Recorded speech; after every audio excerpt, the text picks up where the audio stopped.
Hey everybody, welcome back to another news roundup. Hope you guys been enjoying the content channel as of late.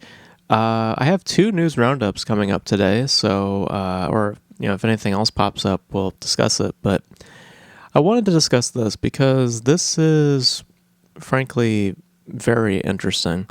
Um, so, and this just broke, so I just wanted to kind of talk about this while it's fresh in my mind and right before I head into work. Um, So you guys have probably heard that Rush Hour 4 is apparently on the way. And apparently Brett Ratner, who had directed the first three installments, he'll be returning to the directing chair. And Paramount Pictures is apparently on board to distribute the film. Now, there are some very interesting things that came with this announcement that ultimately leading to a very doubtful understanding as to why it's happening. If you haven't looked into it, the decision actually does not come from the studio. This isn't a studio decision. This actually comes from a higher position of power, that being the President of the United States. Donald Trump apparently had came in and personally requested that the studio revive the franchise.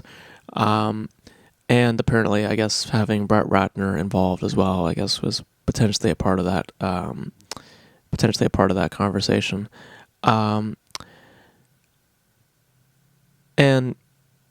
those who don't know, Brett Ratner, who I just said directed the first three installments, he had a bit of a shakeup when it came to his career back in 2017 during the Me Too movement. He was a part of a lot of scandals, a lot of allegations, and I can't say exactly what the outcome of those decisions were, so I can't, comment on that.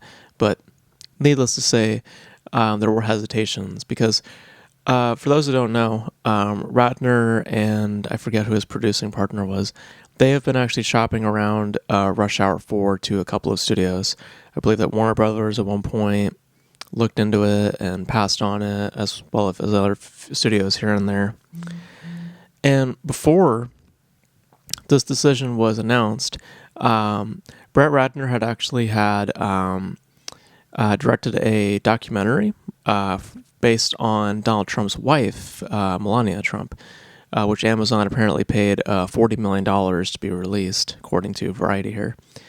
So you can see where all the connections come from and why, in the persuading factor and when it comes to President Donald Trump, you can see where the pressure is coming from and why, Brett Ratner is in the position that he is in now with having this film under his belt. But Paramount is only distributing it, so they're not financing the film. And here's the thing. I don't like, personally, the framework of this decision. Because, first of all, it's really weird seeing the President of the United States involved in this space. I mean, it really is. It's really not much of his business. I understand if it's a larger, a much larger issue that is affecting people in bigger ways.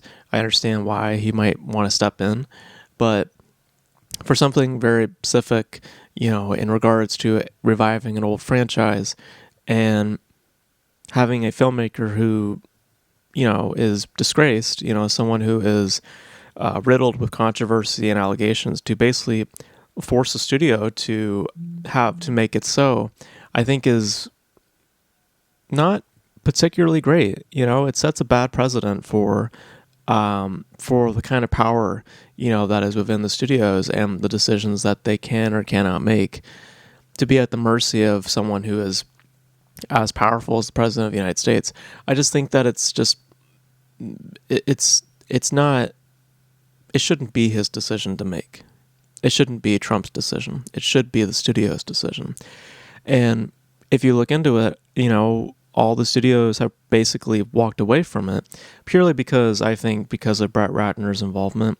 You know, if it wasn't him, then I think that this would have made it a lot more easier, because you could see the potential for it, at least when it comes to a studio's eye.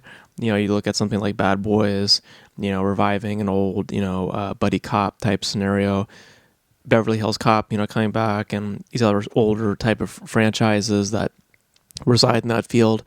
You can understand why something like Rush Hour could come into existence, but there's already things now that stack against it. I mean, first of all, you're now framing this as a political discussion purely because of the decision made here. You know, it's not a studio decision. Again, it's a presidential decision. One can say an executive order. And it already puts this in a certain framework. You know, you're not considering Rush Hour 4 now. You're now considering what else is going to come from it, you know, the type of conversations.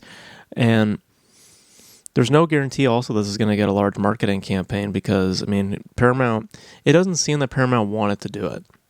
That's my feeling about it, just based on what I've read. It doesn't seem like they wanted to do it. If they wanted to do it, they would be financing it, and they would have already made the decision themselves. They wouldn't have to have had Trump come in and make that decision for them, you know. So there's a good chance that this is not even going to get that much of marketing either. Plus, traction overseas, which I'm pretty sure with the Rush Hour films, they pull a lot stronger internationally than they do domestically. So with the president coming in and making that decision, and having it now being public information out there, you're also now having the possibility of the international market not wanting to accept this film into their countries because of their contentions probably with the president themselves. So, you know, and all that's plausible because of, you know, all the stuff that's been going on, you know, with China and the tariffs and amongst other things that have been happening. It makes it more difficult for this film to gain traction because of just what is laid out in terms of decisions and of what we know about them.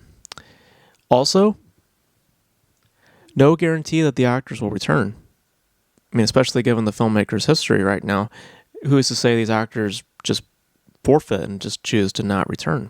That's also very possible. From what I read, they supposedly will be returning, at least according to the Variety article.